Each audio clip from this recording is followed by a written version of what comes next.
लढा अस्तित्वाचा या कार्यक्रमात आपण भेटणार आहोत अशा व्यक्तीला जी जगण्यासाठी संघर्ष करणाऱ्यांसाठी धडपड करते, संघर्ष करते आहे। लढा अस्तित्वाचा म्हणजे स्वतःचं अस्तित्व टिकवण्यासाठी केलेली धडपड, परंतु ही धडपड करणाऱ्या अनेकांसाठी संघर्ष करणारी अमरावतीतील महिला म्हणजे रजिया सुलताना।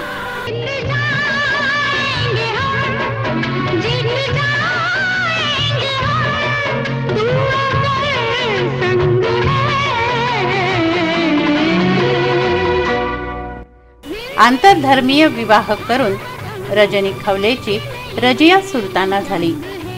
आपल्याच घरातील कलह, महिलांना मिळणारी वागणूक पाहून अन्यायाची चीड मनात निर्माण झाली व त्यातून त्यांचं कार्य सुरू झालं। रजिया सुलताना या तळागाळातील लोकांसाठी तळमळीने काम करतात। राष्ट्रसंत तुकडोजी महाराजांचे विचार डोळ्यांसमोर ठेवून त्यांचं कार्य चालतं।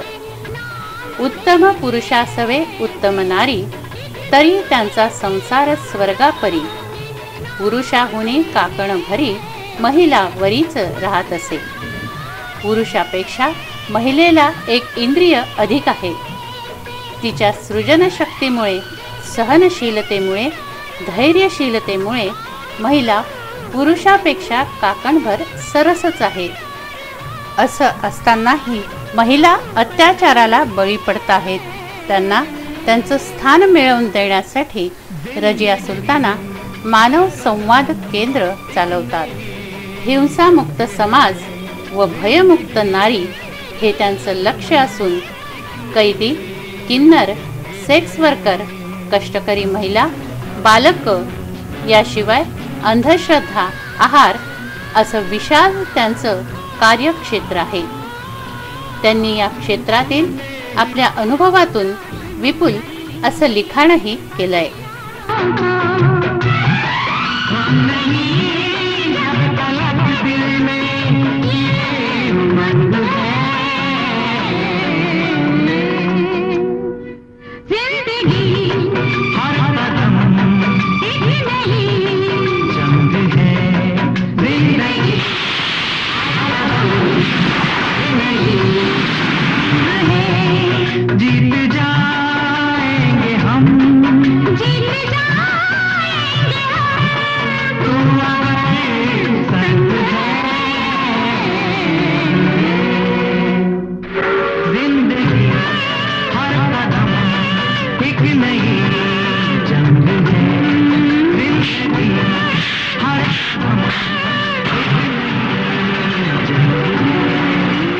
नमस्कार प्रेक्षक हो, सिटी न्यूज लढा अस्तित्वाचा हा कार्यक्रम चालवत आहे।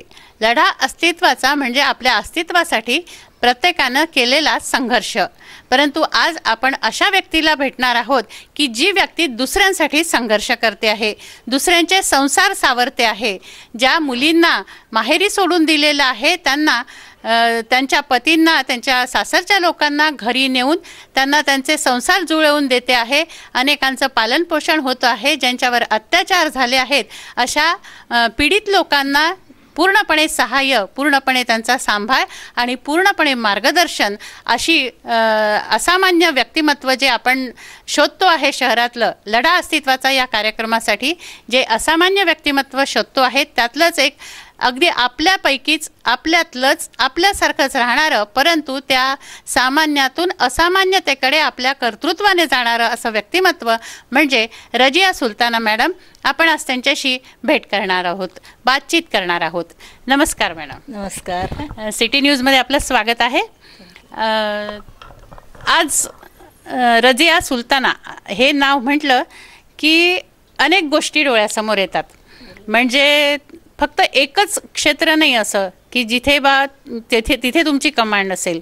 म्हणजे ते कौटुंबिक कोणाचे विषय असोत की कोणी बलात्कारी असो, कोणी काम करणारे असो, कष्ट करणारे असो, हे सगळे तुमच्याकडे धाव घेतात। तर त्यांच्यासाठी कार्य करताना तुमचा काय अनुभव आहे किंवा तुम्ही कसं त्याच्याकडे गेलं, या सगळ्यांविषयी आपण विस्तृत चर्चा करणार आहोत आणि शिवाय आपण त्या संदर्भात विपुल लेखनही केलेलं आहे. तर पहिले म्हणजे आपण याच्याकडे वळू की आपण याकडे वळला कसे, म्हणजे हे तुम्हाला कसं करावं असं वाटलं की लोकांचे प्रश्न सोडवणं.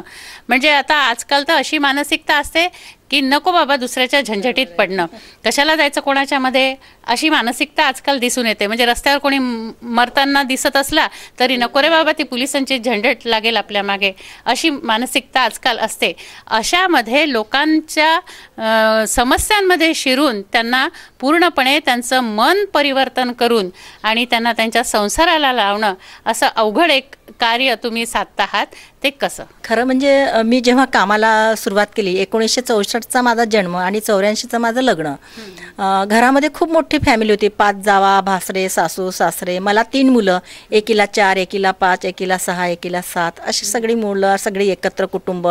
आणि घरामध्ये मी बघायची की कारण नसताना जाऊला मारलं जायचं, जेवण चांगलं झालं नाही तर भाजी नालीत जायची, आमच्या सासूबाईला थोडं ताणतुण राहायचं. तर मला असं वाटायचं की का यांना असं, आणि चळवळीत वगैरे मी नव्हते, ओघाणी चाले, आणि मला खूप अन्यायाची प्रचंड चीड होती आणि लिखाणा वगैरे पासून मी दूरच होते म्हणा. पण मला असं वाटायचं की हे कुठंतरी वाईट आहे, हे कुठंतरी थांबलं पाहिजे. आणि माझं लग्न झाल्यानंतर आमच्या चुलत सासूने एकदा आमच्या सासूला मारलं आणि दोघी बहिणीच होत्या त्या. मग मी म्हटलं की बडे अम्मा अब नहीं मारने का. तर बडे अम्मा बोले क्या करेंगे, म्हणजे क्या करेंगे बाद में देखेंगे. म्हणजे सुरुवातच घरापासून झालेली आहे. मी काय करते काय नाही हे असं वगैरे काही माहीत नव्हतं. नंतर रुळले, लग्न व्हायचं आणि मुली परत यायच्या, शबाना क्या बात हो गई बेटा, क्यों वापस आ गई. म्हणायची नाही नहीं चाची वो आदमी में नहीं है. मग मला असं वाटायचं आदमी में नहीं है, नामर्द है, ये नामर्दों की दुनिया क्या रहती है. तर आमच्या जाऊ राहायच्या साबणपुऱ्यामध्ये. मग तिकडे गेले, मग नामर्दों की दुनिया आम्ही समजली हिजड्यांची. या अर्थाने मग हिजड्यांच्या प्रश्नाला भिडले. त्यानंतर एक वेळा इरविनला गेले. इरविनला एक बाई खूप कण्णत होती आणि तिला कुठलंच मेडिकल भेटत नव्हतं. रविवार होता, आम्ही बोललो तर म्हण नाही, हे तर सेक्स वर्कर आहे, ह्या तर अशाच आहे. आणि त्याची मुखिया, ते मार, ते रक्त, आणि कोणी रक्त द्यायला त्यांना तयार नव्हतं. तो एक दृश्य पाहिलं. तेव्हा मग आम्ही त्या प्रश्नाशी जोडलो सेक्स वर्करच्या. त्यानंतर मी पॅराडाईजला सर्व्हिस करायची इंग्लिश कॉन्व्हेंटला, आणि पॅराडाईज आणि जेल एकच भिंत. आणि माझ्याकडे एक काम होतं, उशिरा आलेल्या मुलांना शिक्षा देण्याचं. आणि शिक्षा कोणती, तर त्यांचे दप्तर डोक्यावर घ्यायचे आणि जेलच्या भिंतीला हात लावून या अशी. आणि मग मी ते कैदी पाहायचे, अनवाणी पायानी चालणारे कैदी. ते कैदी 70 वर्षाचा, त्याला नेणारा पोलीस 30-35 वर्षाचा, झपझप चालतो आहे. आणि तेव्हा 15 पैशाचं पोस्ट कार्ड होतं. आणि मी तेव्हा 93-94ची गोष्ट महाराष्ट्र शासनाला पत्र लिहिलं की मला कैद्यांचा अभ्यास करायचा आहे. आणि 15 पैशाच्या पोस्ट कार्डवर मला परवानगी भेटली. मला कुठलंही आर्थिक वलय नाही, राजकीय वलय नाही, कसं पत्र लिहायचं काही कळत नव्हतं. आणि मग कैद्यांच्या प्रश्नावर मी अभ्यास केला. मग नंतर त्यांना माझं काम आवडलं. मानवी हक्क आयोगाची म्हणून सदस्य म्हणून 20 वर्ष वगैरे आम्ही काम केलं. पण जेव्हा आम्ही कैदी, किन्नर, सेक्स वर्करवर काम करायचं, तेव्हा मग मोठा गट गे अँड लेस्बियन, समलिंगी, बायोसेक्शुअल, ट्रान्सजेंडरचा हे पण गट आम्हाला त्याच्यामध्ये आढळले. आणि मग असं वाटलं की ह्यांचे पण काहीतरी लैंगिक अधिकार आहे, यांचं जगणं, लैंगिकतेचं मानसिक असमाधान, वेगवेगळी होणारी स्थित्यांतरं, गर्भनिरोधक साधनं किंवा लैंगिक शक्तिवर्धक साधनं, ही सगळं म्हणजे अगदी कळत नकळत का होईना त्यांच्याशी आम्ही हे पोचलो. मग युवकांचे प्रश्न, सेक्शुअल प्रश्न, आणि हे सगळं करत असताना त्यांचं कुटुंब, सामान्य लोक सगळे हातात लागले. मग थोडं आम्ही काम केलं, आलेल्या अनुभवावर लिहिलं. लिखाणाचा एकच उद्देश की समाजाच्या संवेदना कुठेतरी जागृत व्हाव्या, हा एक त्याच्या मागचा उद्देश होता. आणि आनंद हा असा वाटतो 30 वर्षानंतर की समविचारी साथींची संख्या वाढली.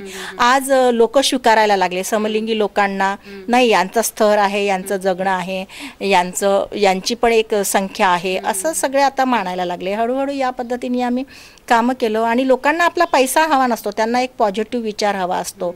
कारण लोक आपल्याला पैसा मागत नाही आहे, फक्त त्यांना शांतपणे ऐकून घेणं, चांगला विचार देणं. आणि आमच्याकडे जी लोक येतात, आमचं मेन आहे की दोघांनाही पोलीस स्टेशन कोर्ट करावा लागू नये, दोघांचाही पैसा वेळ वाचावा आणि दोघांची नातेवाईकांना त्रास होऊ नये. कारण बहुजनांचा पैसा हा कोर्ट कचेऱ्या पोलीस स्टेशनमध्ये खूप जातो आणि त्यामुळे आर्थिक स्तर आपला उंचावत नाही. कितीही शासनाचे पॅकेज आले त्याच्यामुळे आपण तरक्की करू शकत नाही. 100तले 25 रुपये व्यसनात जातात, 100तले 25 रुपये पोलीस स्टेशन कोर्ट. अपीलची फी वाढली तरी पण अपील करण्याचं प्रमाण वाढलेलं आहे. 100तले 25 रुपये वास्तू देवाचा नवस फेडणं ह्याच्यामध्ये जातात आणि उरलेले 25 रुपये इन्स्टॉलमेंटच्या वस्तू घेणं, नको असताना गरज नसताना ह्याच्यामध्ये सगळं जातात. आणि असं वाटलं की हे जगणं बहुजनांचं कुठंतरी थांबलं पाहिजे. तर एक चांगला विचार, संवाद, हितगुज त्यांच्यासोबत आम्ही करतो. तुमच्या भोवताल जी परिस्थिती होती म्हणजे घरापासून, त्याच्यापासूनच तुमच्या कामाला सुरुवात झाली. म्हणजे मनात अन्यायाची चीड निर्माण झाली आणि ती चीड ते जे कुठेतरी ठिणगी जी म्हणतात एक मनामध्ये पडली आणि त्याच्यातून आज म्हणजे असंख्य जीवांचा उद्धार होतोय असं म्हटल्यास वावगं ठरणार नाही. आता तुम्ही मानव संवाद केंद्र चालवता. तर मानव संवाद केंद्र म्हणजे तुमचा मानवांशी म्हणजे जे पीडित आहे त्यांच्याशी संवाद आणि त्यांचा तुमच्याशी पण. कारण तुम्ही आत्ता सांगितलं की त्यांना कोणीतरी ऐकून घेणारा पाहिजे, त्यांना पैशाची गरज नाही आहे, पण त्यांच्यात तोडगा काढून देणं किंवा त्यांना समजावून सांगणं आणि त्यांचं सहानुभूतीपूर्वक परिस्थिती ऐकून घेणं ही पण त्यांची गरज असते. तर मानव संवाद केंद्र याच्यामध्ये कसे कसे तुमच्याकडे लोक येतात, त्याच्या माध्यमातून तुम्ही कुठलं काम करता? खरं म्हणजे जगातले अर्ध्या समस्या मानवी जातीच्या दोघांमध्ये संवाद नसणं किंवा तो संवाद टोकाचा असणं ह्याच्यामुळे पती पत्नी म्हणा, आई वडील म्हणा, मैत्रिणी म्हणा, शेजारी म्हणा, ह्या सगळ्या संवाद हा एक महत्त्वाचा. संवाद नसणं किंवा तो संवाद टोकाचा असणं याच्यामुळे सगळ्या समस्या निर्माण झालेल्या आहे.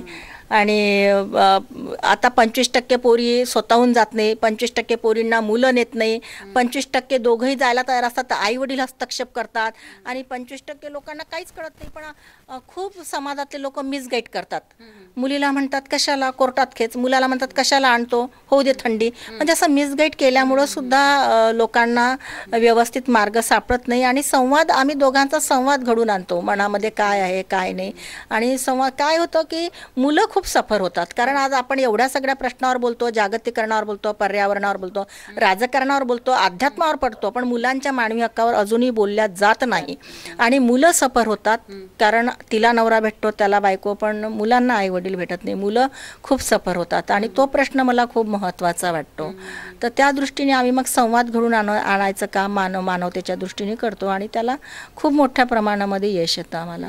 मुलं म्हणजे दोघांचा संसार जेव्हा तुटतो किंवा तुटण्याच्या स्थितीवर असतो तर त्यावेळेला त्या मुलांची जी होणारी फरफट, तर त्याच्याबद्दल पण तुम्ही काम करता. आणि मग अशा याच्यामध्ये ते पती पत्नीमध्ये समझोता होतो, तो त्या मुलांना स्वीकारून त्यांचे संसार सुकर होतात पुढे?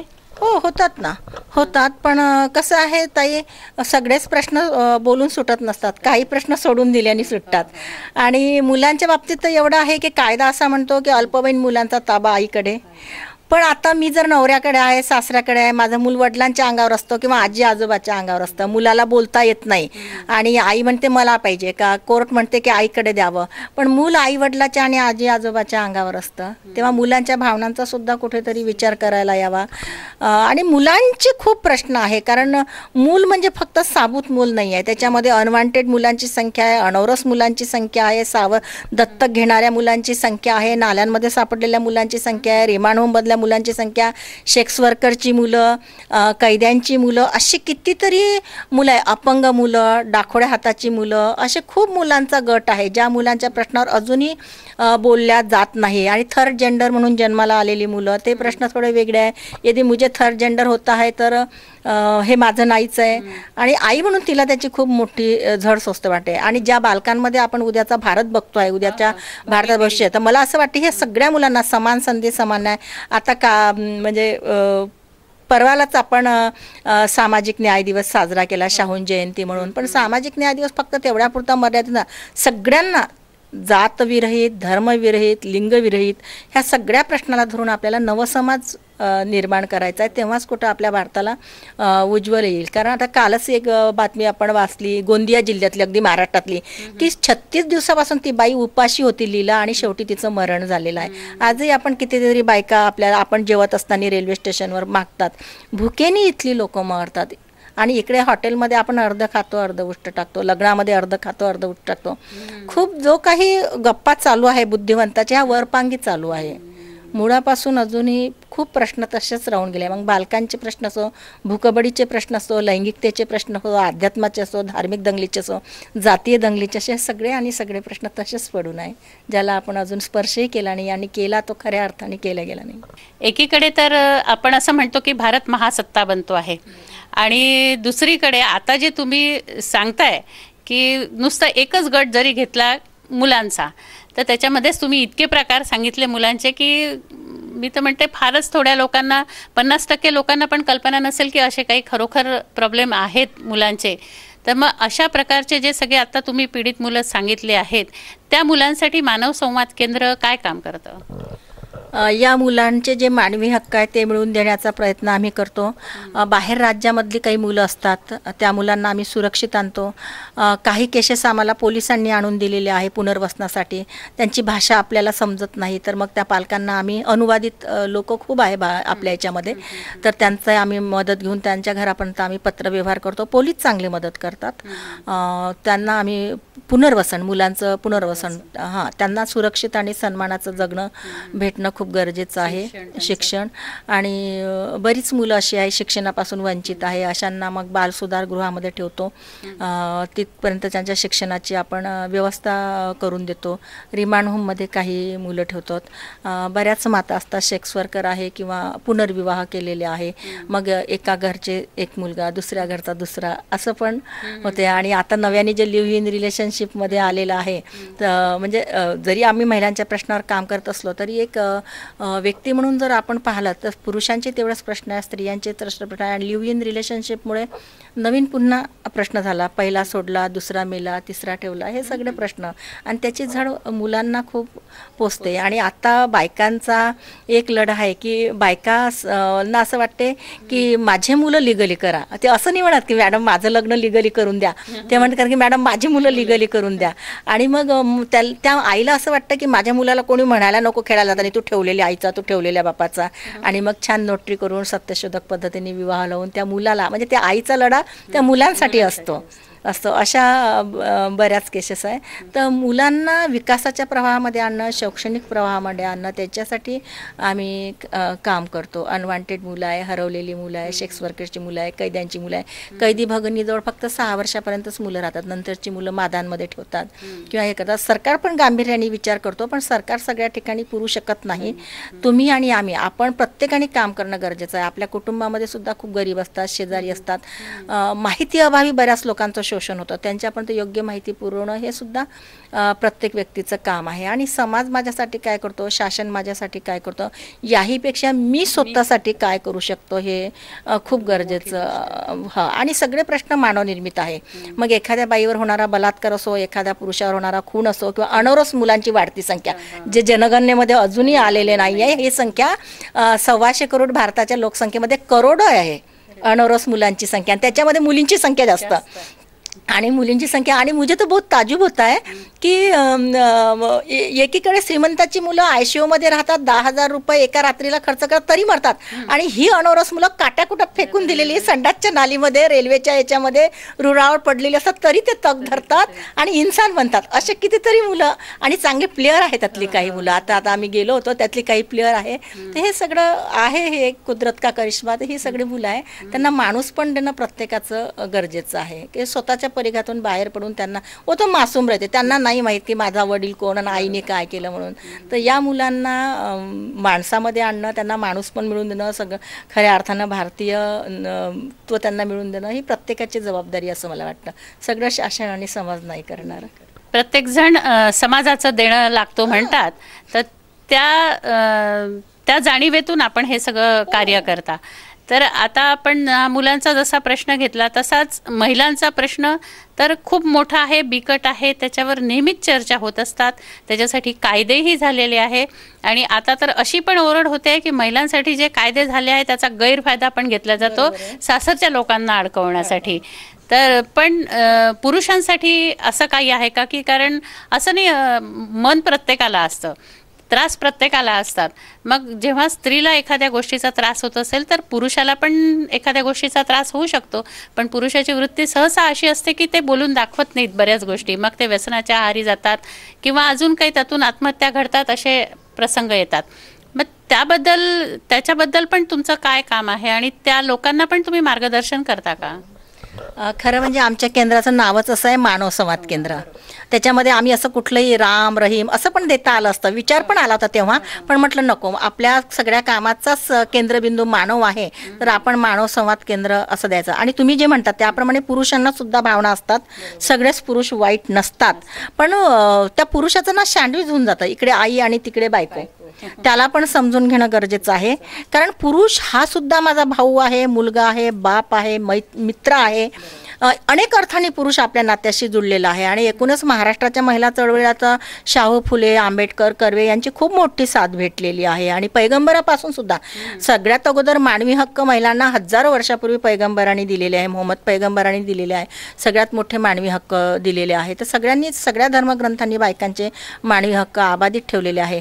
पण स्त्रीमुक्ती आणि स्त्री चळवळी आणि महिला हक्क संरक्षण, घरोली हिंसाचार, DVD ॲक्ट, कायदा खूप आहे.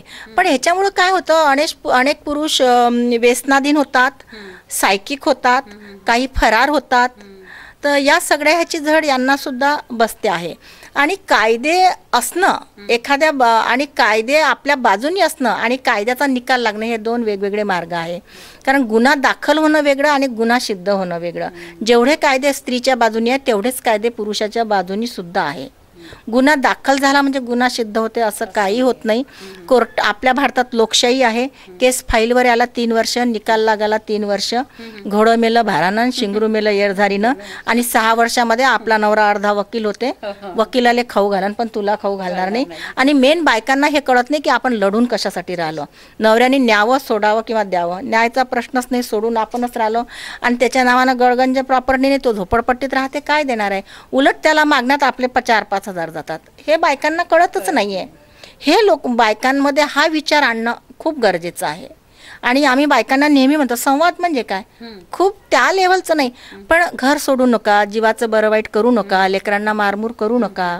आणि पुरुषांना पण सांगतो, बाबा रे आयुष्य एक वेळच भेटते, जिंदगी में दोबारा वंस मोर तो नहीं है, और कितनी प्यारी जिंदगी है, खुदा ने अपने को बनाया है, ज़्यादा लाईफ दिया है, बुद्धी आपल्याला जास्त दिलेली आहे, निसर्ग आहे, सगळंच आहे. लोक स्वतःवरच प्रेम करणं शिकलं. आता तुम्ही जे म्हटलं की सर्वांना आपण हे करावं, स्वतःवर प्रेम करत नाही. आणि आत्महत्या करणाऱ्या लोकांपेक्षा आत्महत्येचा विचार मनात आणणाऱ्या लोकांची संख्या वाढते आहे. आणि हे खूप घातक आहे देशासाठी, समाजासाठी, कुटुंबासाठी आणि तुमच्या माझ्यासाठी सुद्धा. कारण असा विचार आल्यामुळे एक तर तो बंडखोर होतो, अंतर्मुख होतो किंवा आक्रमक होतो. हे खूप मुद्दे आहे. आत्महत्या केली होतो, खुदा को प्यारा होता, पण आत्महत्येचा विचार सतत मनात आल्यानंतर खूप सगळं. आणि याच्यातून सेक्शुअल प्रश्न निर्माण होता. एक रात में बलात्कार नाही होता, पण त्या लैंगिक भावना, ती एक नैसर्गिक भावना आहे. त्या लैंगिक भावनेवर सुद्धा आम्ही तर आता कोर्टाला म्हणतो की कशाला भीतत घोंगडं ठेवता, दोघांनाही मुक्त करा ना.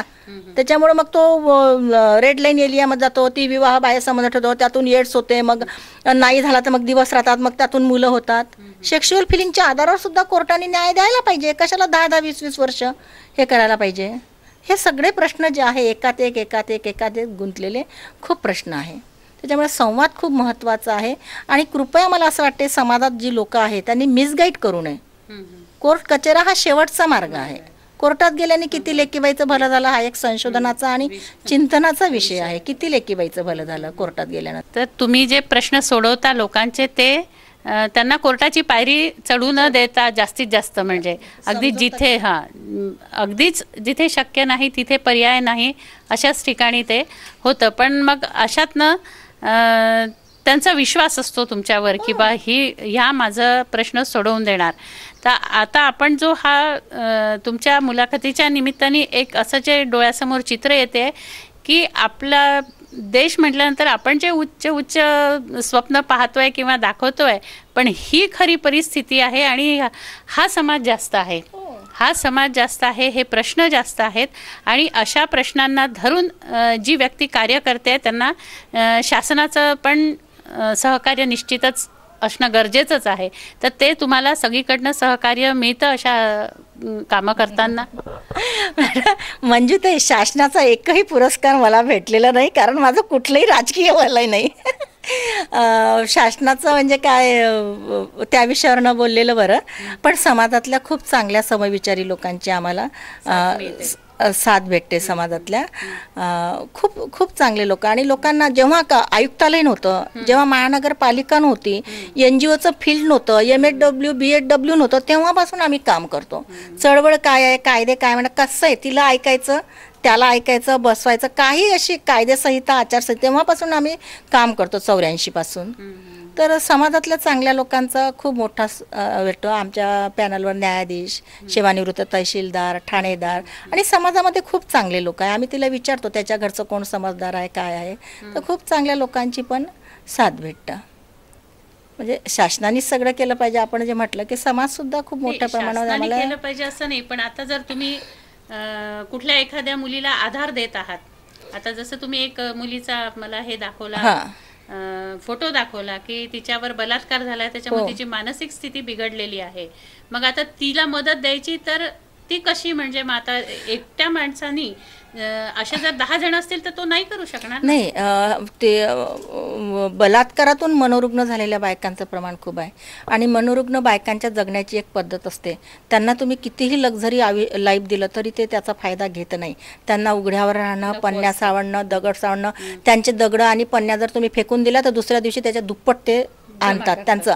आणि त्यांना लक्झरी लाईफ कधी सूट नाही होत. त्यांना मोकळं निवांत त्यांना ते यावं लागतं. याच्या ते पलीकडे रुग्णाची एक वेगळीच हे आहे. आणि आता तर मनोरुग्ण लोकांना सुद्धा इथले लोक सोडत नाहीये. आणि मनोरुग्ण म्हणजे बलात्कारातून मनोरुग्ण आणि त्याच्यातून आलेलं गर्भारपण. मध्यंतरी 20 वर्षापूर्वी म्हणाले की नाही, मनोरुग्ण बायकांचं गर्भाशयच काढून टाकायचं. गर्भाशय काढून टाकणं हा त्याच्यावरचा उपाय नाही ना, आता त्याच्या मानवी हक्काचं हनन आहे. म्हणजे जखम मांडीला आणि मलम शेंडीला असं सगळं कुठंतरी होत आहे. तर या अनुषंगाने तुम्ही जो हा प्रश्न विचारला तर मनोरुग्ण बायकांचे वेगळे प्रश्न आहे.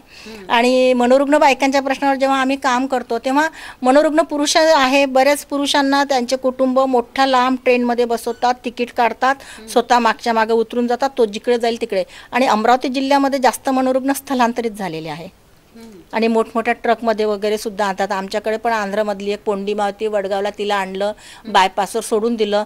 20 वर्षापूर्वी मंजुताई कुत्र्यांना, पागल कुत्र्यांना मोठमोठ्या गाड्यांमध्ये आणून रस्त्यांवर सोडायचे. आता बायकांना रस्त्यावर आणून सोडतात.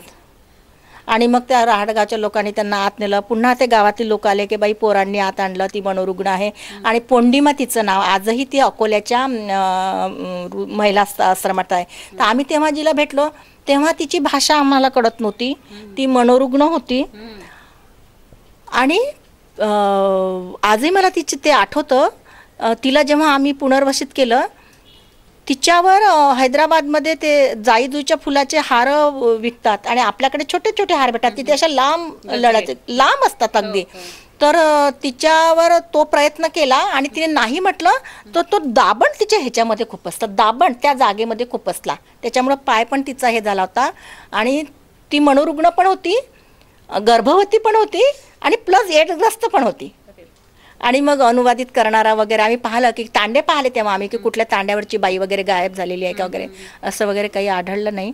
आणि मग त्या गाव सरपंचांनी वगैरे पैसा दिला, याटो केला. शिरसाट गुरुजी माझ्यासोबत होते आणि ती आश्रमामध्ये आहे. पण तिला मी वर्षातून एक वेळा भेटते. पण तिला पण भावना आहे, तिला बोलता येत नाही, भाषा समजत नाही, पण ती ॲक्शन करून विचारते, म्हणजे बांध काहीतरी, जेवली काय, पुन्हा कशाने जाणार, अशी ती बोलते. मला तिला पण भावना आहे. तर मनोरुग्ण बायकांचा खूप मोठा प्रश्न आहे ज्याच्यामध्ये स्थलांतरित झालेल्या वगैरे आहे. आणि मला असं वाटतं कुटुंबाची साथ खूप गरजेची आहे. कुटुंबच त्यांना चांगलं सांभाळू शकतं. कुटुंब सांभाळू शकतं, त्यांना आप्तस्वकीयांची गरज असते, पण त्यांच्याकडे तिरस्कारानेच पाहिलं जातं. तर मग असे प्रश्न का उद्भवत असतील? म्हणजे मनोरुग्ण स्त्रिया खूप आहेत, मनोरुग्णांचे प्रश्न वेगळे आहेत, आणि असे प्रश्न कशातून उद्भवत असतील असं तुम्हाला वाटतं? खरं म्हणजे ना ताई, मर्जीचं जगणं नाही म्हणत मी की मर्जीचं जगणं देऊ द्या. त्यांच्या मताचा कुठेच विचार केला जात नाही आहे. त्यांना सतत टॉर्चर केलं जातं. अजूनही बऱ्याच बायकांना पोटभर जेवण तर आहेच, पण मर्जीचं सुद्धा जेवण बऱ्याच बायकांना भेटत नाही. शरीर संबंधावरून होणारी आणि भांडणं हा खूप मोठा प्रश्न आहे. आणि शेकचा अतिरेकपणा किंवा अलिप्तपणा ही पण कारणं आम्हाला आढळली.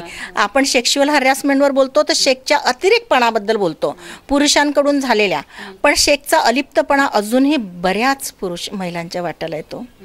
अध्यात्माच्या नावावर ब्रह्मचर्य संन्यास घेण्याचं प्रमाण खूप वाढलेलं आहे. आणि भावना सगळ्यांनाच असतात, कोणाला कमी असतात, कोणाला जास्त असतात. बायका या सगळ्या प्रश्नावर बोलायला लागल्या. पूर्वी पण बोलायच्या, पण आता प्रखरतेने आणि यांनी बोलायला लागल्या. तर मला असं वाटतं लैंगिकतेवरून सुद्धा मनोरुग्ण होण्याचं प्रमाण खूप वाढलेलं आहे. सतत टॉर्चर होणं त्याच्यावरून पण आहे. अनुवंशिकता आहे पण त्याचं प्रमाण कमी वाढलं, पण मानवनिर्मित चुकातून मनोरुग्ण होण्याचं प्रमाण खूप वाढलं. आणि हक्काच्या परिचयाच्या व्यक्तीकडून झालेला बलात्कार अनेक. आमच्या गावामध्ये सुद्धा एक पाटलाची मुलगी आहे, खूप हुशार आहे, सुंदर आहे, श्रीमंत आहे. कॉलेजचा पहिलाच दिवस आणि ती तशा अवस्थेमध्ये आली आणि मनोरुग्ण झाली.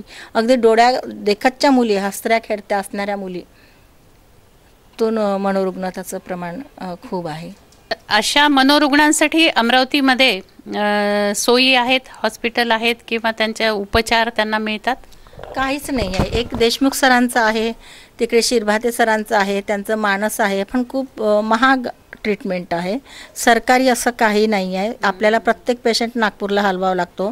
नागपूरला 5 जिल्ह्याचे पेशंट येतात आणि मग ते 100 दिवस ठेवल्यानंतर तुमचा पेशंट तुमच्या घरी आणून देतात. आणि पुन्हा लेंजी प्रक्रिया, पोलीस स्टेशन घ्या, कोर्टाची ऑर्डर काढा, शेजाऱ्यांनी तक्रार करा की ह्यांचा आम्हाला त्रास आहे, आणि तेव्हा कुठं तो पेशंट हलवला जातं. आमची ही मागणी आहे सातत्याने की इथे सुद्धा नाही काही तर 25 कॉटचं तरी मनोरुग्ण हॉस्पिटल असणं खूप गरजेचं आहे. पण बघूया काय आहे. इथला नवरा वराडी भाषेमध्ये शिव्या देतो, फॉरेनमधला नवरा इंग्रजी भाषेतून शिव्या देतो. आपला नवरा काडीने झोडपतो, तिकडचा नवरा जे काही हातात येईल त्यांनी झोडपण्याची जबाबदारी आहे महिलावादी दृष्टिकोनाचे पुरुष निर्माण करणं. आम्ही आमच्या बापाला नवऱ्याला नाही बदलू शकतो, पण किमान मुलांना आणि नातवांना. अनेक बायका म्हणतात मला हे 13 वर्षांनी नवसान झालं आहे, मला हे 20 वर्षांनी नवसानी झालं. जगामध्ये सर्वात जास्त लोकसंख्या चीननंतर भारताची आहे आणि ह्याच्यामध्ये सगळ्यात जास्त नवसाचे लेकरं भारताचे आहे. आणि ह्यांच्या जर DNA टेस्ट केल्या ना तर पालकत्वाचा पुन्हा प्रश्न निर्माण होईल. सगळा सावळा. आता 3 महिन्यापूर्वी बेल्लोऱ्याची घटना झाली की नवऱ्याकडनं बाळ होत नाही म्हणून तिला धीरासोबत हे केलं, तिने नाही केलं तर मग तिने आत्महत्या. ही एक खूप मोठी लढाई आहे. आणि दारूच्या प्रश्नापेक्षा सुद्धा लैंगिक शक्तीवर्धक साधनाचा प्रश्न खूप दाहक आहे, कारण तो शरीर सुखाची एक गुलाम पिढी आपल्या भारतामध्ये तयार होत आहे. एड्स सारखा आहे, गुप्तरोग आहे. एड्सचा बोलला होता, पण गुप्तरोगाचे खूप बडी आहे.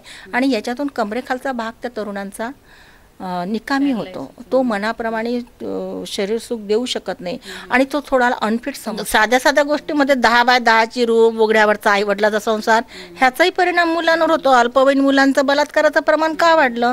ह्या सगळ्या ह्याच्यामुळे वाढलं. ह्या प्रश्नावर कोण बोलणार? आणि बोलणाऱ्याला वाढीत टाकतात. हे सोपं नाही आहे. एकीकडे जागतिक मैत्री करायला निघालो, पण एकीकडे शेजार धर्म आपल्याला टिकवता येत नाही. आणि 107, 110 नालीवरची भांडणं, नदूलच्या गल्लीवरची भांडणं, कचऱ्यावरची भांडणं, पतंगीवरची भांडणं, क्रिकेटची भांडणं किती मोठी. बरेचदा मला वाटतं की सगळ्या बायका माझ्याकडे प्रश्न घेऊन येतात, मी कोणाकडे जाऊ वाटतं. जरी म्हणजे आता तर म्हणा 50शी उलंडली, स्थिरावलं आयुष्य, नातवंड झाली, पण तरी कधीतरी आदळ आपट होते आपल्यावर.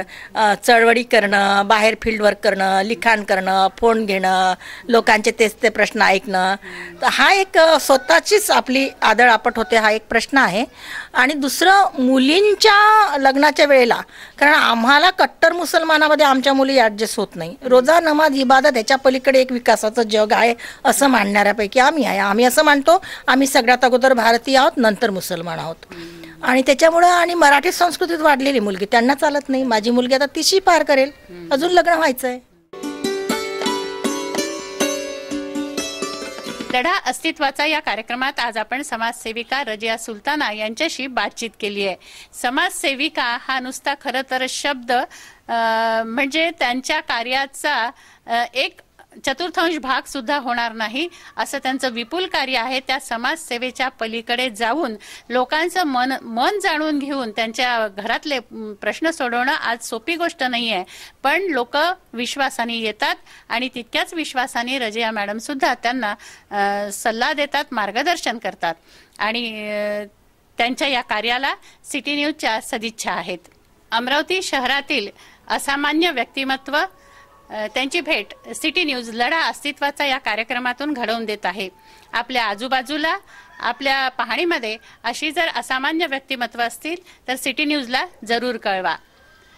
आणखी एक मुद्दा असा की या कार्यक्रमाबद्दल आपल्या काही सूचना असल्यास आम्हाला जरूर कळवा. सिटी न्यूज त्याचं निश्चितच स्वागत करेल. आमचा पत्ता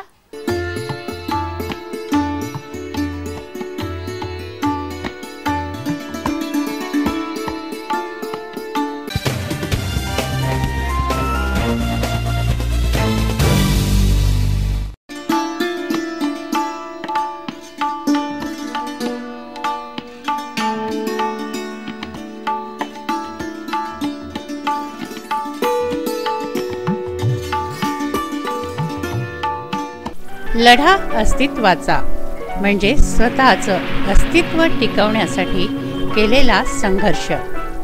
शहरात अशा अनेक व्यक्ती आहेत की त्यांनी आपल्या वैगुण्यावर मात करून यश संपादन केलंय. अशा जिगरबाजांना सिटी न्यूजचा सलाम. प्रत्येकाला सामान्य जीवन जगता येतच असं नाही. त्या असामान्यातून आपलं असामान्यत्व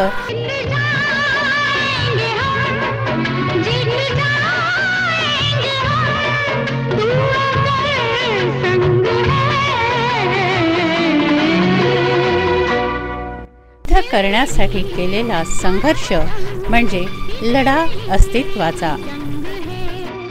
घरातील कलह, महिलांना मिळणारी वागणूक पाहून अन्यायाची चीड मनात निर्माण झाली व त्यातून त्यांचं कार्य सुरू झालं. रजिया सुलताना या तळागाळातील लोकांसाठी तळमळीने काम करतात. राष्ट्रसंत तुकडोजी महाराजांचे विचार डोळ्यांसमोर ठेवून त्यांचं कार्य चालतं.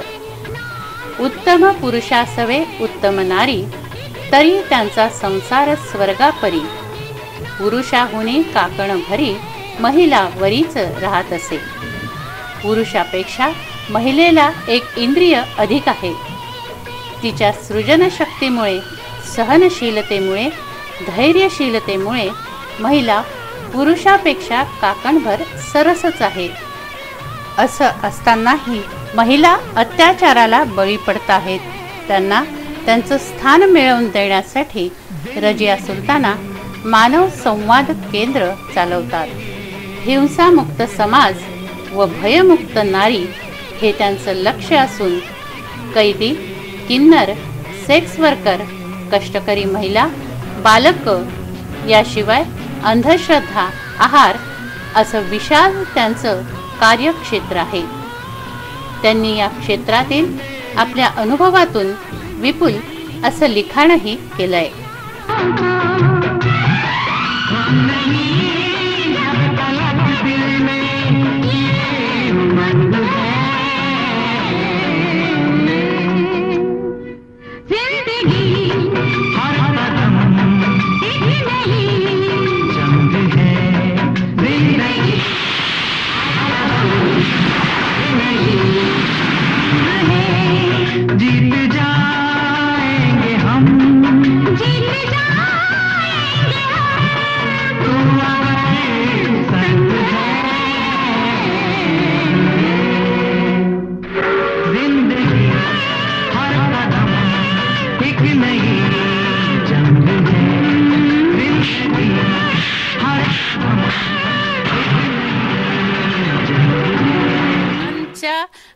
समस्यांमध्ये शिरून त्यांना पूर्णपणे त्यांचं मन परिवर्तन करून आणि त्यांना त्यांच्या संसाराला लावणं असं अवघड एक कार्य तुम्ही साधत आहात. ते कसं? खरं म्हणजे मी जेव्हा कामाला सुरुवात केली, 1964चा माझा जन्म आणि 84चं माझं लग्न. घरामध्ये खूप मोठी फॅमिली होती. 5 जावा, भासरे, सासू सासरे, मला 3 मुलं, एकीला 4, एकीला 5, एकीला 6, एकीला 7 अशी सगळी मुलं, सगळी एकत्र कुटुंब. आणि घरामध्ये मी बघायची की कारण नसताना जाऊला मारलं जायचं, जेवण चांगलं झालं नाही तर भाजी नालीत जायची. आमच्या सासूबाईला थोडं ताणतून राहायचं. तर मला असं वाटायचं की का यांना असं, आणि चळवळीत वगैरे मी नव्हते, ओघाणीच आपला पैसा हवा नसतो, त्यांना एक पॉझिटिव्ह विचार हवा असतो. कारण लोक आपल्याला पैसा मागत नाहीये, फक्त त्यांना शांतपणे ऐकून. आणि मुलांचे खूप प्रश्न आहे, कारण मूल म्हणजे फक्त साबूत मूल नाही आहे, त्याच्यामध्ये अनवॉन्टेड मुलांची संख्या आहे, अनौरस मुलांची संख्या आहे, दत्तक घेणाऱ्या मुलांची संख्या आहे, नाल्यांमध्ये सापडलेल्या मुलांची संख्या आहे, रिमांड होम मधल्या मुलांची संख्या, सेक्स वर्करची मुलं, कैद्यांची मुलं, अशी कितीतरी मुलं आहे, अपंग मुलं, डाखोड्या हाताची मुलं, असे खूप मुलांचा गट आहे ज्या मुलांच्या प्रश्नावर अजूनही बोलल्या जात नाही. एक लढा आहे की बायका ना असं वाटते की माझे मुलं लिगली करा, ते असं नाही म्हणत की मॅडम माझं लग्न लिगली करून द्या, ते म्हणतात की मॅडम माझी मुलं लिगली करून द्या. आणि मग त्या आईला असं वाटतं की माझ्या मुलाला कोणी म्हणायला नको खेळायला जाताना तू ठेवलेल्या आईचा, तू ठेवलेल्या बापाचा, आणि मग छान नोटरी करून सत्यशोधक पद्धतीने विवाह लावून त्या मुलाला, म्हणजे त्या आईचा लढा त्या मुलांसाठी. नावच असं आहे मानव संवाद केंद्र. त्याच्यामध्ये आम्ही असं कुठलंही राम रहीम असं पण देता आलं असतं, विचार पण आला होता तेव्हा, पण म्हटलं नको, आपल्या सगळ्या कामाचाच केंद्रबिंदू मानव आहे, तर आपण मानव संवाद केंद्र असं द्यायचं. आणि तुम्ही जे म्हणतात त्याप्रमाणे पुरुषांना सुद्धा भावना असतात, सगळेच पुरुष वाईट नसतात, पण त्या पुरुषाचं ना सँडविच होऊन जातं, इकडे आई आणि तिकडे. अजूनही बऱ्याच बायकांना पोटभर जेवण तर आहेच, पण मर्जीचं सुद्धा जेवण बऱ्याच बायकांना भेटत नाही. शरीर संबंधावरून होणारी आणि भांडणं हा खूप मोठा प्रश्न आहे. आणि शेकचा अतिरेकपणा किंवा अलिप्तपणा, या ही पण कारणं आम्हाला आढळली.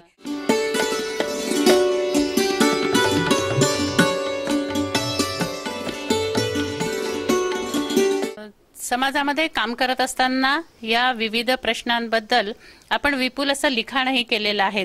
अनेक पुस्तकं आपण मला हे दाखवले आहेत. म्हणजे राष्ट्रसंतांचे महिलांविषयीचे विचार, म्हणजे संतांनी शिकवण दिली आहे की माणसाने कसं वागलं पाहिजे किंवा त्याचं वर्तन कसं असलं पाहिजे, त्यांनी संसार कसा करावा, परंतु एवढे संतांनी त्याच्यासाठी देह झिजवले तरीही आज जागृती नाही असंच निदर्शनाला येत आहेत. ही खरी परिस्थिती आहे ना. म्हणजे असं म्हटलं तर काही चुकीचं नाहीच आहे ना. आज तुम्ही काम करताना जे तुमच्या समोर प्रश्न येतात आहे, म्हणजे संत महात्म्यांनी जे लिखाण केलं ते संसारापासून स्वतः अलिप्त होते, पण त्यांनी लिहिलंय ते संसारी लोकांसाठी लिहिलंय. ही गोष्ट सगळ्यात महत्वाची आहे की त्यांना संसारिकांविषयी जास्त कळकळ होती की त्यांनी संसार कसा करावा, कसं राहावं, पती पत्नीचे संबंध, म्हणजे महिलांना कसं वागवलं पाहिजे, असलं पाहिजे, हे विचार राष्ट्रसंतांनी मांडले. पण तरीही त्याच्याबद्दल कुणीही काही घेण्यात तयार नाही असं म्हणावं लागेल. मला महिला अत्याचार काम करताना पुन्हा एक आत्मविश्वास असा वाटतो की आम्ही जेव्हा सर्व केला, जागतिक पातळीवर आम्ही पाहिला महिला अत्याचार. इथला नवरा वराडी भाषेमध्ये शिव्या देतो, फॉरेन मधला नवरा इंग्रजी भाषेतून शिव्या देतो. आपला नवरा काडीने झोडपतो, तिकडचा नवरा जे काही हातात येईल त्यांनी झोडपतो. आणि पुरुषांचे पट्टे वगैरे तर जास्त बायकांना मारल्यामुळेच तुटतात. मधल्या पिरियडमध्ये आम्ही उचापतीचे धंदे करायचं, काही ना काही सर्वे वगैरे नेहमीच करायचं. पण म्हणजे ते मला असं वाटतं की जेव्हा आम्ही ऑब्झर्व, जब भी तो कुठे ना कुठे मान्य करतो की स्त्री आमच्यापेक्षा श्रेष्ठ आहे. राष्ट्रसंतांनी सुद्धा 29व्या ओवीमध्ये 20व्या अध्यायामध्ये म्हटलं स्त्री ही काकणभर श्रेष्ठ आहे. काकण म्हणजे बांगड्यांचा काच फुटल्यानंतर जो असतो, काकणभर तिने श्रेष्ठ मानला आणि स्त्री श्रेष्ठ आहे. कारण पुरुष जेव्हा जेव्हा बायकांना मारतो तेव्हा काडीने मारणार, चपलेनी मारणार, काहीतरी वापरतो तो. मला असं वाटतं सिर्फ हात की लढाई हो जाए ना तो यकीनन महिला जीत सकती है. सिर्फ हात की लढाई हो जाए, हात की लढाई हो जातं. आणि हे अनेक धर्मशास्त्रांनी अनेक यांनी केलं. आणि फार आम्ही जेव्हा महिला चळवळीच्या बायका एकत्र गप्पा करतो ना तेव्हा असं वाटतं. आणि आता अलीकडे 2 वर्षामध्ये पुरुष यायला लागले, मॅडम किती वर बोललो हो, बघा की मला मॅडम हे बघा किती वर बोललो, मॅडम चावलं व. आणि काही ठिकाणी जखमा सुद्धा असतात त्यांच्या. म्हणजे 4 दिवस सासूचे, 4 दिवस सुनेचे मन कारवाई झाली, आता 4 दिवस नवऱ्याचे आणि 4 दिवस बाईचे, असं कुठं तरी आलेलं आहे. आणि हे सगळं आपल्याला नातवांच्या पिढीमध्ये बघावं लागेल. म्हणून आता सगळ्यांची जबाबदारी आहे महिलावादी दृष्टिकोनाचे पुरुष निर्माण करणं. आम्ही आमच्या बापाला नवऱ्याला नाही बदलू शकतो, पण किमान मुलांना आणि नातवांना बदलू शकतो. आणखीन अनेक हे पुस्तक आहेत समलैंगिक लोकांच्या प्रश्नावर. हे आहे एक गे आणि लेस्बियनचं तर असं आहे मॅडम, लैंगिकतेची फार मोठ्या प्रमाणात मानसिक स्थित्यांतर होत आहे. कारण लैंगिक गर्भनिरोधक साधनं वापरून सेक्स करण्याचं प्रमाण वगैरे खूप वाढलेलं आहे. त्याच्यामुळं कुठल्याही मातेच्या पोटी थर्ड जेंडर जन्माला येऊ शकतो, गे आणि लेस्बियन येणाऱ्या काळामध्ये. आणि ही समस्या आजची नाही, अनादी काळापासूनची ही समस्या आहे, आजची नाहीच आहे बिलकुल. आणि अनेक बायका म्हणतात मला हे 13 वर्षांनी नवसान झालंय, मला हे 20 वर्षांनी नवसानी झालं. जगामध्ये सर्वात जास्त लोकसंख्या चीननंतर भारताची आहे आणि ह्याच्यामध्ये सगळ्यात जास्त नवसाचे लेकरं भारताचे आहे. आणि ह्यांच्या जर DNA टेस्ट केल्या ना तर पालकत्वाचा पुन्हा प्रश्न निर्माण होईल. सगळा सावळा गोंधळ आहे, सगळा सावळा गोंधळ आहे.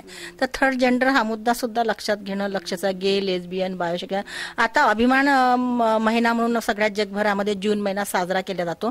1969ला अनिवासी थर्ड जेंडरला बाहेर देशातून हाकला. वॉशिंग्टनमध्ये खूप मोठ्या थर्ड जेंडर रस्त्यावर उतरले, त्याच्यामध्ये दंगल झाले, सगळे काही मेले थर्ड जेंडर. त्यानिमित्ताने हा अभिमान सप्ताह साजरा केला जातो. आणि भारतामध्ये तर पश्चिम बंगालमध्ये ती मुथानी ती प्राचार्य झाली एका कॉलेजची. तर आता पॉझिटिव्ह बदल थोडीशी भेटत आहे आपल्याला. कायदे पण आहे, मिस्टर मिसेस न लेता मिक्स असं ते देतात. जनगणनेमध्ये वेगळा झाला आहे सगळं त्याच्यामध्ये. तर अनादी काळापासून आजची कुठलीच समस्या आजची नाही आहे. गे, लेस्बियन फक्त आज आपण बोलायला लागलो, पूर्व आपण बोलत नव्हतो. आज आपण बोलायला लागलो म्हणजे आज आपल्याला वाटतं की या समस्यांच्या पुढे जाऊन काहीतरी व्हायला पाहिजे म्हणून आपण त्याच्यावर बोलतो. पण ही अशी जर परिस्थिती असेल तर त्या घरातून देशाचा भावी नागरिक कसा घडेल, भावी पिढी कशी घडेल आणि त्या मुलांवर कसे संस्कार होत असतील, हे सगळे तर प्रश्न पुन्हा आहेतच, अनुत्तरितच आहेत पुन्हा हे सगळे प्रश्न. आणि त्याच्यातनं आणखीन म्हणजे एक सामाजिक प्रतिबिंब म्हणून सेक्स एक सामाजिक प्रतिबिंब हे जे तुमचं हे आहे पुस्तक, तर हे कुठल्या विचारांच्या किंवा ह्या कुठल्या अनुभवाच्या याच्यावरून पुस्तक आहे मॅडम? सेक्शुअल प्रॉब्लेम्सवर आहे. कारण शरीर संबंधावरून होणारी भांडणं आणि घटस्फोट याचं प्रमाण खूप मोठं आहे. याच्या आत्महत्येचं प्रमाण पण खूप मोठं आहे. आपण दबक्या आवाजात बोलतो अगं किती छान होतं, दोघं जण गाडीवर बसायचे, छान तो तिला गजरे वगैरे आणून द्यायचा. आपण आतले जे बेडरूमचे प्रश्न असते ना, या प्रश्नावर अजूनही आपण बोलत नाही. कारण सासरी कोणी संवाद साधत नाही, माहेरी कोणी बोलत नाही. आणि कोंडी होते, तिची वैचारिक कोंडी खूप होते. आणि मग हा गर्भ माझा नाही, हे राहिलेला बाळ माझ्यासारखं दिसत नाही, आपण कोणासारखं बाळ आहे, वडिलासारखं नाही, आईसारखं नाही, असे खूप प्रश्न आहे. आणि त्याच्यामध्ये विवाहबाह्य संबंध किंवा बलात्कार हा अपरिचित व्यक्तीकडूनच होतो असा काही नाही आहे. तो सख्खा सासरा पण असू शकतो, भासरा पण असू शकतो, दीर पण असू शकतो. आता 3 महिन्यापूर्वी बेल्लोऱ्याची घटना झाली की नवऱ्याकडनं बाळ होत नाही म्हणून तिला दीरासोबत हे केलं, तिने नाही केलं तर मग तिने आत्महत्या केली. तर हे विवाहबाह्य संबंधाचे प्रश्न खूप आहेत. हे सेक्शुअल प्रश्नावर आम्ही लिहिलं. आता 4 दिवसापूर्वी केस आली, ती डॉक्टरीन, तो मास्तर, तो म्हणाला की ह्याला गवाराची भाजी आवडायची मॅडम, मी गवाराची भाजी घेऊन गेली, यानं दार लावलं आणि तो सगळा प्रकार केला. तो म्हणाला मला गवाराची भाजी आवडत नाही, हिला माहित होतं, मी एकटा घरात आला, हीच आली, त्याच्या भाषेत सांगायचं हिलाच खाज होती, आणि काय त्याच्यामध्ये काहीच नाही करू शकलं. आणि कोर्टामध्ये ही केस टिकत नाही. गवाराची भाजी आणि त्याच्यातून झालेलं भांडण म्हणजे ही लहान लहान प्रश्न, हा मानसिक स्तर आहे लोकांचा. हो हो हो हो. आणि खूप आम्ही शासनासोबत भांडतो आहे की इथल्या भारतीयांना 2 टाइमचं जेवण भेटत नाही. आणि जागतिक बाजारपेठेमध्ये लैंगिक शक्तिवर्धक साधनाची खूप मोठी बाजारपेठ आहे आणि खूप मोठी विक्री आपल्या महाराष्ट्रामध्ये, अमरावतीमध्ये, भारतामध्ये सगळ्यामध्ये होते. खरंच या लैंगिक शक्तिवर्धक साधनांची तरुणांना गरज आहे का? त्याचा डाटा काय त्याचं ते डेटबार झालेलं सगळं असतात, काहीच नाही ना. मग त्याच्यामध्ये परफ्यूम आहे, शेंट्स आहे, गोळ्या आहे, सगळंच आहे. या प्रश्नावर पालक बोलतच नाही. त्याला वाटतं की बापाचा जोडा मुलाच्या पायात आला, मुलगा शहाणा झाला. पण हे सगळे प्रश्न खूप आहे ना. म्हणजे गर्भनिरोधक साधनं बायकांसाठी आणि लैंगिक शक्तिवर्धक साधनं पुरुषांसाठी. म्हणजे जेंडरची लढाई इथे पण आमची चालूच आहे. मालाडी बायकांसाठी, कॉपरेटिव्ह बायकांसाठी आणि लैंगिक शक्तिवर्धक साधनं सगळी आणि सगळी पुरुषांसाठी. फिर भी वो खुद को मर्द समजते है. ही एक खूप मोठी लढाई आहे. आणि दारूच्या प्रश्नापेक्षा सुद्धा लैंगिक शक्तिवर्धक साधनाचा प्रश्न खूप दाहक आहे. कारण तो शरीर सुखाची एक गुलाम पिढी आपल्या भारतामध्ये तयार होत आहे. एड्स सारखा आहे, गुप्तरोग आहे. एड्सचा बोलला होता, पण गुप्तरोगाचे खूप बडी आहे. आणि याच्यातून कमरेखालचा भाग त्या तरुणांचा निकामी होतो. तो मनाप्रमाणे शरीर सुख देऊ शकत नाही आणि तो थोडा अनफिट समजतो आणि तो हे होतो, मी पूर्ण परफेक्ट पुरुष आहे या नाही, त्याची कश्माकश चालू राहते. तर म्हणून प्रत्येक पालकांनी, आईने, वडिलांनी सुद्धा मुलांवर या प्रणय भावनांशी तरुणांसोबत बोलणं खूप गरजेचं आहे. मुलांसोबतच नाही, मुलींसोबत सुद्धा, सासू म्हणून सुनेंसोबत सुद्धा बोलणं खूप गरजेचं आहे. म्हणूनच आपण पुन्हा आता त्याच शब्दाशी पोचलो आहे, संवाद. संवादाचा अभाव असल्याने सगळ्या गोष्टी, सगळ्या प्रश्न आहेत, समस्या आहेत. हा संवाद सगळा एकमेकांमध्ये घडवून आणण्याचं काम तुम्ही करताय. आणि त्याच्यानंतर हे आणखीन एक पुस्तक आहे, आपण मुलांचे पालक की मालक. तर म्हणजे बाकीचे सगळे प्रश्न तर आहेतच, पण आता हा मुलांचे पालक की मालक, तर हा जो तुमचा प्रश्न आहे तो हा सुद्धा मला तितकाच ज्वलंत वाटतोय. कारण कसं आहे की पालकांचा एक हुकूमत चालते मुलांवर, की मला जे वाटतं तेच तो मुलगा शिकला पाहिजे. मला वाटतं तो डॉक्टर झाला पाहिजे, किंवा मी होऊ शकलो नाही डॉक्टर तर माझा मुलगा डॉक्टर झाला पाहिजे. पण त्याला जर दुसऱ्या विषयामध्ये रस असेल तर पालकांना ते नको असतं, किंवा त्यांची शिस्त किंवा काय. तर मग हा विषय तुम्ही कसा काय हाताळला? हा, बरोबर. तुमचं पण खूप सूक्ष्म निरीक्षण आहे. आजही पालक म्हणतात, पालक मुलांना स्वतःची संपत्ती समजतात आणि पालकांच्या आदर्श संसाराचं काय असतं, माझी मुलं डोळ्यांनी दपतात, माझी मुलं एका आवाजाने घरात येतात, माझी बायको बस म्हणते तिथे बसते, उठ म्हणते तिथे उठते. हे सगळे पुरुषांच्या मनामध्ये आहे.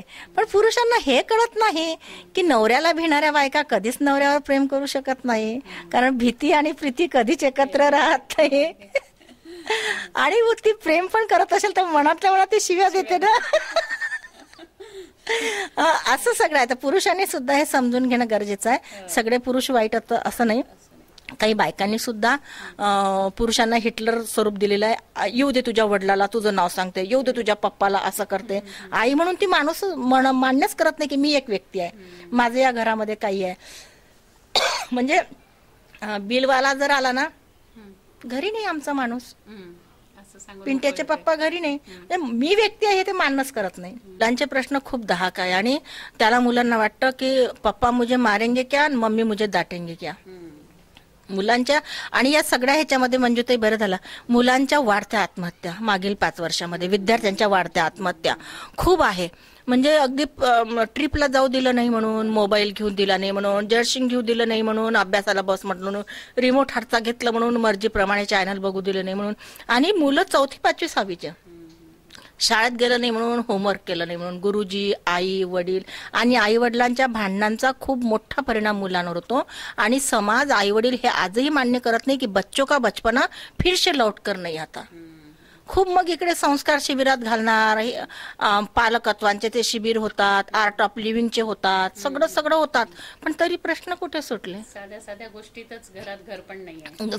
साध्या गोष्टीमध्ये 10 बाय 10ची रूम, उघड्यावरचा आई वडिलाचा संसार, ह्याचाही परिणाम मुलांवर होतो. अल्पवयीन मुलांचं बलात्काराचं प्रमाण का वाढलं? ह्या सगळ्या ह्याच्यामुळे वाढलं. ह्या प्रश्नावर कोण बोलणार? आणि बोलणाऱ्याला वाढीत टाकतात. हे सोपं नाही आहे. आम्ही सुद्धा जेव्हा कामाला केला, घरातून विरोध तर होताच, पण समाजाने सहजासहजी नाही स्वीकारलं. सेक्स वर्कर म्हणून समाजाने त्या रांगेत नेऊन बसवलं, हिजड्यांच्या प्रश्नावर काम करतो म्हणून नवऱ्याला त्या रांगेत नेऊन बसवलं. हे काही सोपा नाहीये ना हा प्रवास.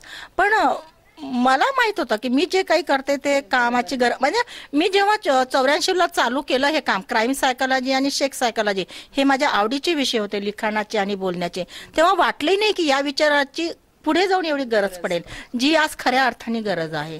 या सगळ्या ह्याची गरज आहे.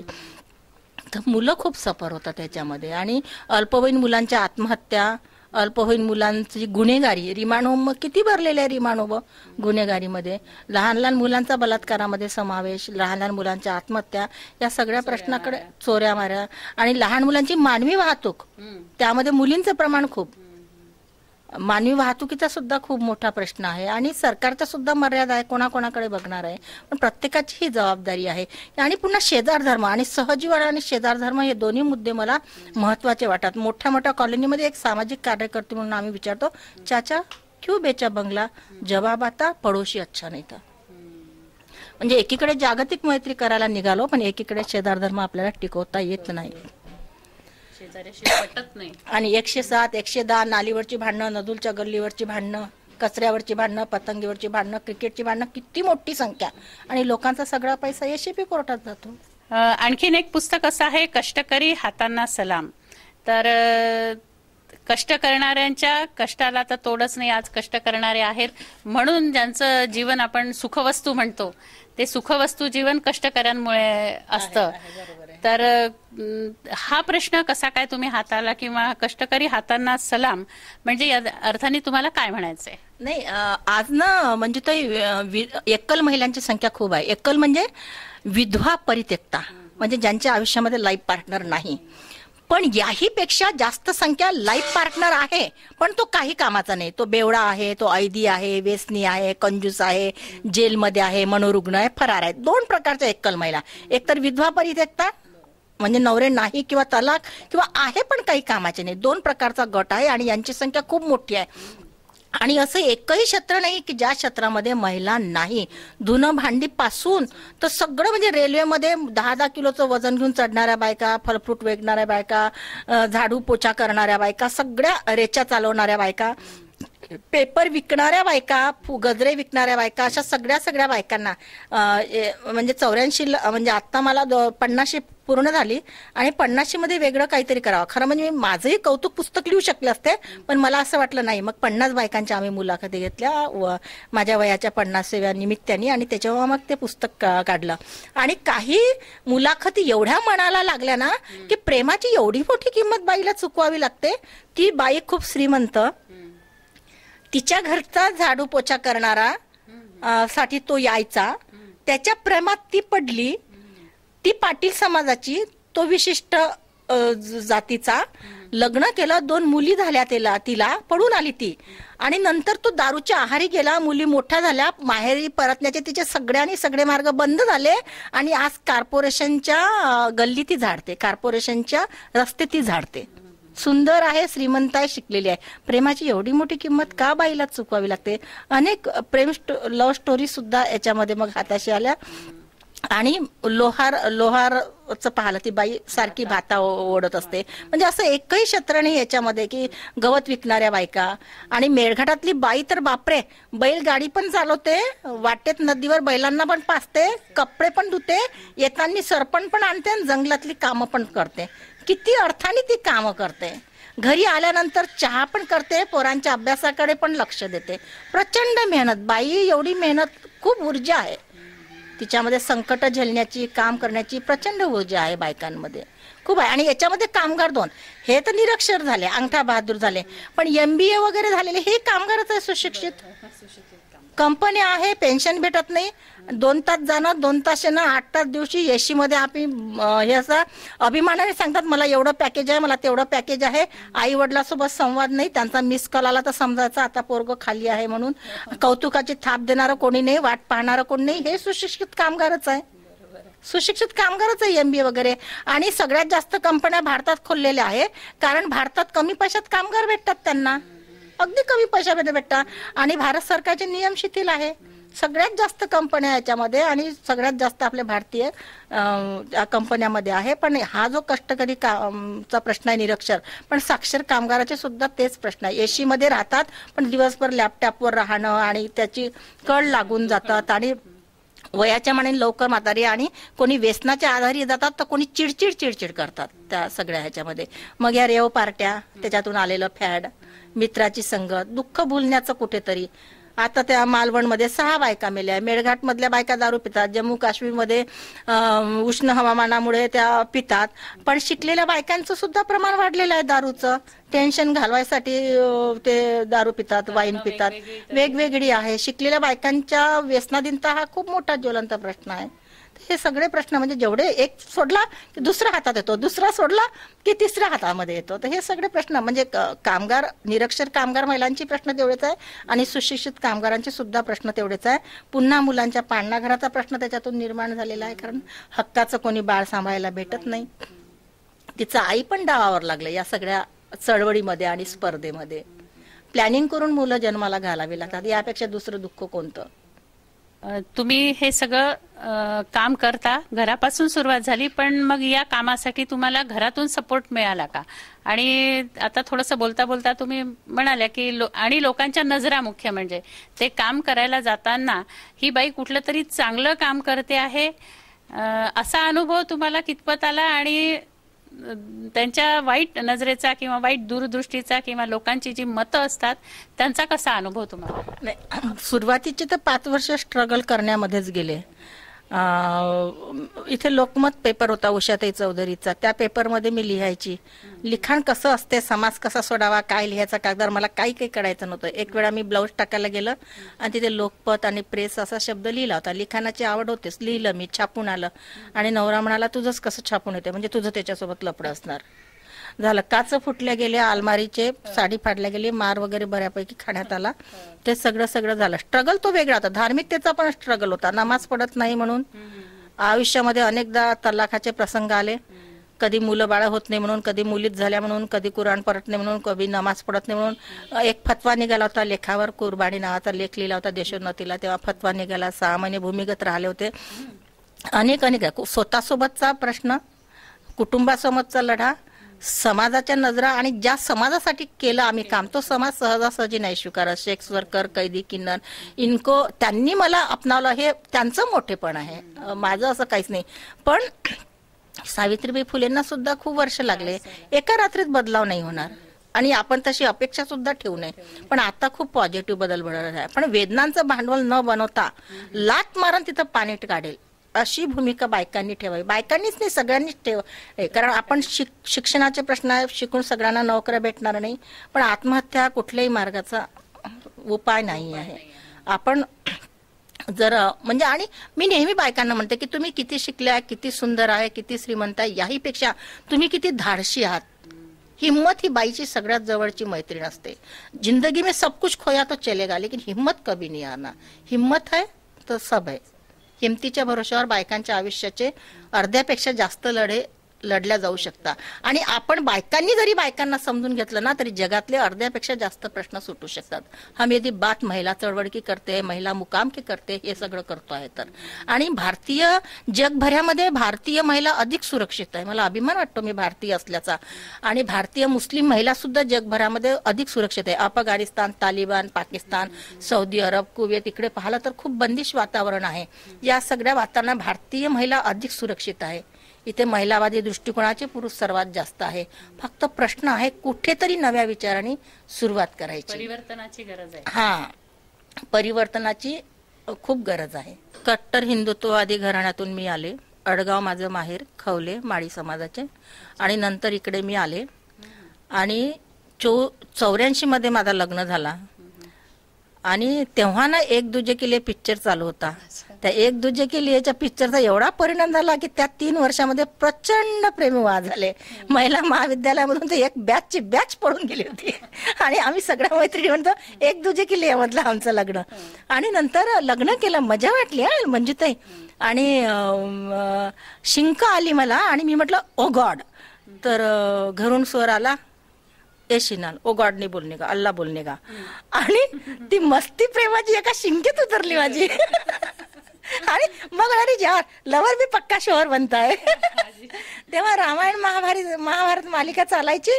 आणि मी ते अगरबत्ती आणली एक रामायण, त्याच्यावर अगरबत्त्या सारख्याच असतात. पण मग म्हणाला एक स्वर की रामायण महाभारत अगरबत्तीने लावणे की मोगरा आणायचा, शेवंती आणायची, गुलाब आणायची. ती तेव्हाची ती होती. आणि मग हळूहळू काय असतं प्रेम, काय असतं ते सगळं. आणि मी सायकिक झाले होते. मी हिरूरकर मॅडम कडे भरती होते. कोई यकीन नाही करेगा की हे बाई कधी पागल होती म्हणून. आणि हिरूरकर मॅडम कडे होते. मॅडमला मी सगळी कहाणी सांगितली. आणि मॅडमनी माझ्या सासऱ्याला सांगितलं हिच्यावर जबरदस्ती करायची नाही. माझे सासरे खूप चांगले होते. ते घरी आले, सगळ्या जावांना दम दिला, हिच्यावर नमाजाची वगैरे कुठलीही जबरदस्ती करायची नाही.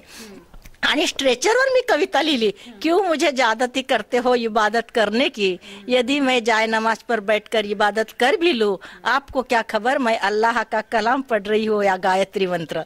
क्या जीवन में हिंदू या मोमिन बनना इतना जरूरी है? इंसानियत के लिए इतना काफी नहीं कि मेरे भी दिल में ऊपर वाले का खौफ है. ही कविता तेव्हा मी लिहिलेली, स्ट्रेचरवर लिहिलेली ही कविता. म्हणजे काव्य पण असंच सुचत गेलं मला. प्रेम केलं तेव्हा काव्य सुचलं. हृदयाच्या फांदीवर घरटे बांधीन मी, तुझ्याच नावाची एक एक काठी जपवीन मी. आणि चळवळीत येताना साहित्याच्या व्याख्या कशा बदलतात. आणि जेव्हा मी या बंडखोरीमध्ये आले तेव्हा मग वेगळ्या अर्थाच्या कविता सुचल्या, की रात्री त्याच्या अंगावर लाट टाकल्याशिवाय त्याला झोप येत नाही, दिवसा मात्र चुकून त्याला ती लात लागली तर सॉरी म्हटल्याशिवाय आमची संस्कृती टिकत नाही. अशा सगळ्या कविता बंडखोरीच्या सुचत गेल्या मला. असं काव्य सुचत गेलं. पण तुम्ही जे म्हटलं की काय वाटतं तुम्हाला, आणि लग्न केलं ना मी, आणि ते सगळी मस्ती उतरली माझी सगळी त्या शिंकेमध्ये, आणि त्याच्यामध्ये खूप खूप सगळ्या त्या आठवणी पण आता नकोशा वाटतात मला. अंगावर असे काटे येतात. आता मी लास्ट शेक्स म्हणून माझं शेवटचं आत्मकथन लिहित आहे, पण विचार करते की मी या सगळ्या आठवणी कशा लिहू, म्हणजे डोळे अगोदरच भरून येतात. तर माझ्या वडिलाला सगळ्या लोकांनी वाडीत टाकलं, आणि वाडीत टाकलं का हा प्रकार मला माहिती नव्हता. आणि जेव्हा माझा बाप मेला तेव्हा सगळे ते लोक आले आणि नदीमध्ये डुबकी मारली गेली. तेव्हा माझ्या लग्नाला 20 वर्ष झाले होते. मी पण वडील मारले म्हणून गेले गावाला. तेव्हा कुठे माझ्या बापाच्या कुटुंबाचं शुद्धीकरण झालं. वाडीत टाकणं तो प्रकार मला. आता ती सगळी लोक येतात, बसतात, उठतात, गावातले पण येतात. मुस्लिमांमध्ये सुद्धा ज्यांनी माझ्या विरोधात फतवे काढले होते ते येतात. फतवे ठीक है ना, मी चुकले होते, मी मान्य करतो, क्योंकि जो काम करेगा वही गलती करेगा, जो काम ही नहीं करेगा वो क्यों गलती करेगा.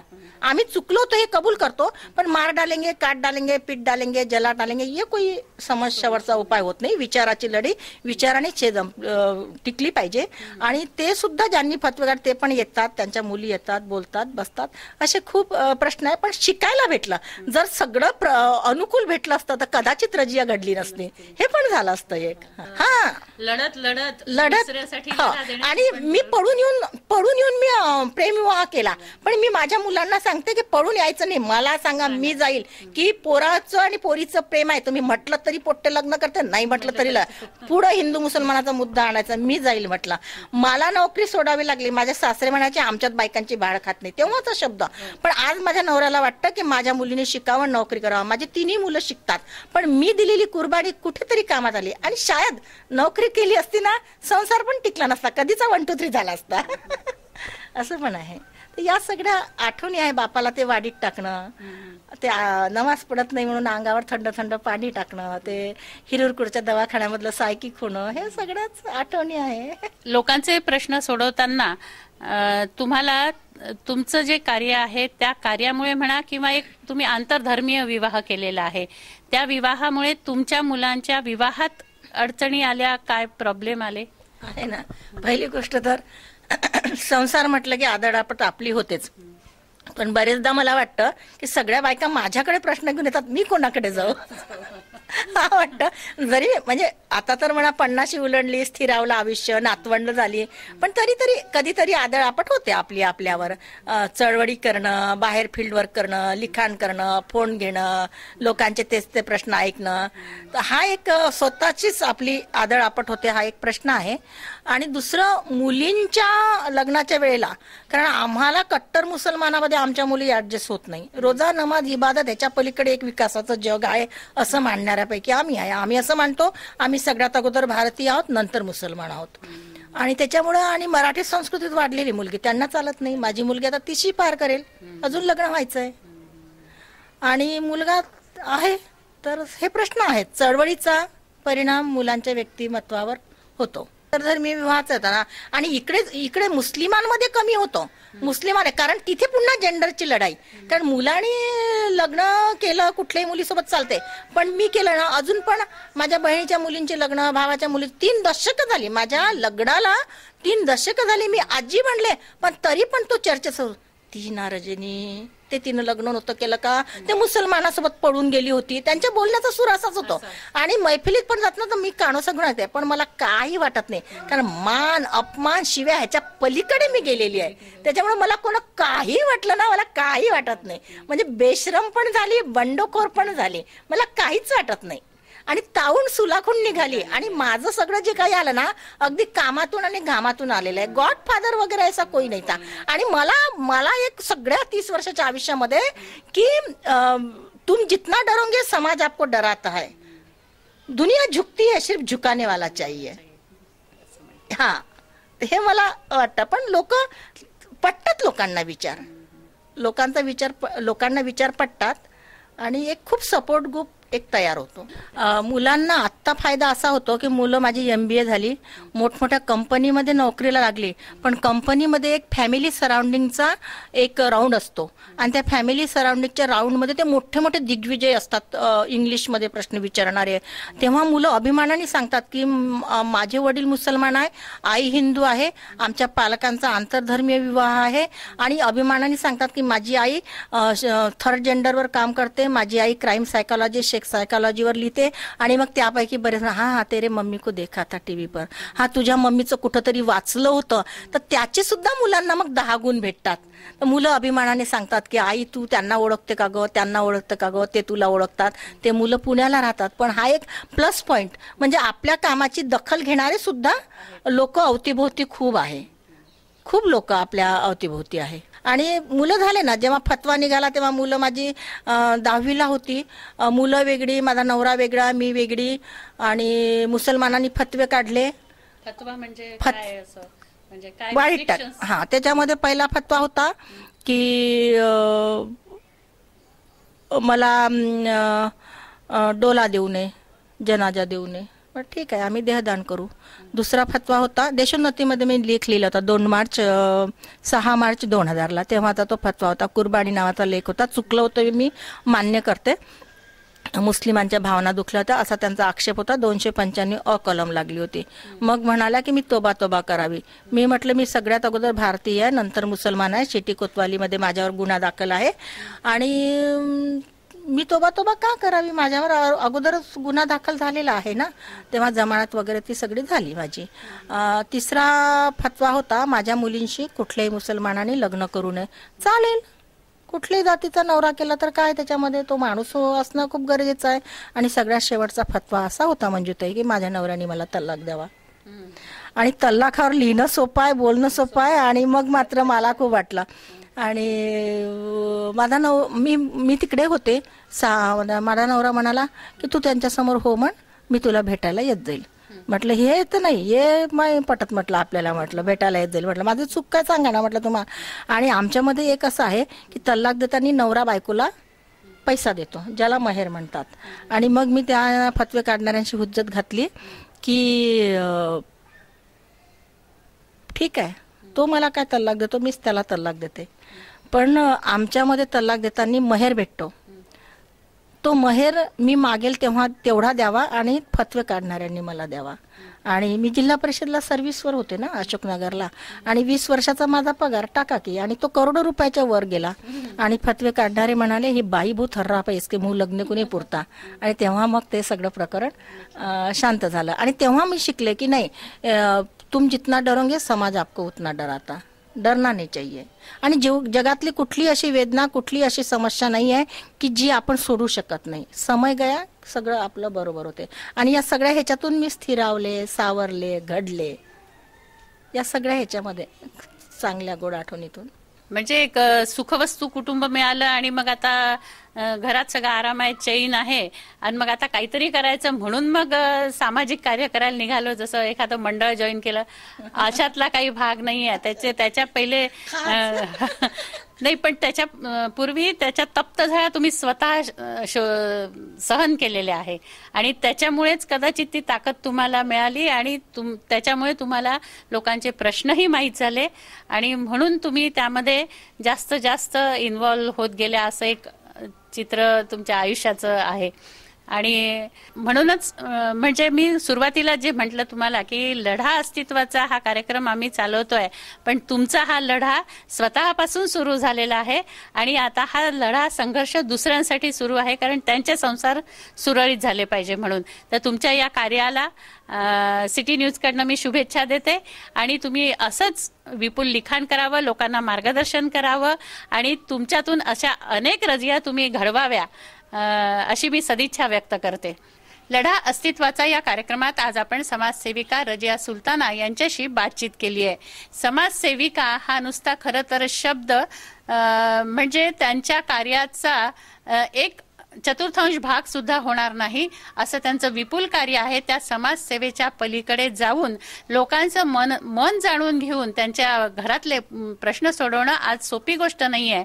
पण लोक विश्वासाने येतात आणि तितक्याच विश्वासाने रजिया मॅडम सुद्धा त्यांना सल्ला देतात, मार्गदर्शन करतात आणि त्यांच्या या कार्याला सिटी न्यूजच्या सदिच्छा आहेत. अमरावती शहरातील असामान्य व्यक्तिमत्व त्यांची भेट सिटी न्यूज लढा अस्तित्वाचा या कार्यक्रमातून घडवून देत आहे. आपल्या आजूबाजूला आपल्या पाहणीमध्ये अशी जर असामान्य व्यक्तिमत्व असतील तर सिटी न्यूजला जरूर कळवा.